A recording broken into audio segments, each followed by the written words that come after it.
আচ্ছা, আসলে সবাই ভালো আছে আর আমিও ভালো আছি। আজকে আমি এসেছি মায়ের বাড়ি থেকে শ্বশুরবাড়ি এসেছি। দুপুর হয়ে গেছে, এখন বাজে 2টো। তো এখন আমি কী করবো, কিছু রান্না করার মতো নেই এত দুপুর। তো ডিম সিদ্ধ করেছি, এখানে কারি করব, ডিমের কারি আর ভাত রান্না করেছি, আর কিছু করিনি। এখানে ডিমগুলো আমি সিদ্ধ করে নিয়েছি, নুন হলুদ মাখিয়ে নেবো, নিয়ে ভেজে নেবো। ভেজে নেওয়ার পর ডিমের কারি করে নেব। ডিমগুলোকে মাখিয়ে নিয়েছি নুন আর হলুদ দিয়ে, এবার আমি তেলে ছেড়ে দেবো।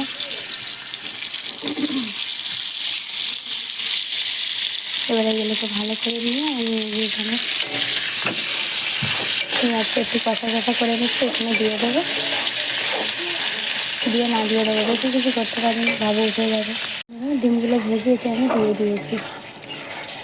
আর একটু নাড়াচাড়া করে নামিয়ে নেবো, ঝোল বেশি করবো না, একটু মাখা মাখা টাইপেরই করবো, কারণ আমি দুজনে খাবো, আমি আর মা খাবো। বন্ধুরা, রান্নাটা হয়ে গেছে, এবার আমি নামিয়ে নেবো।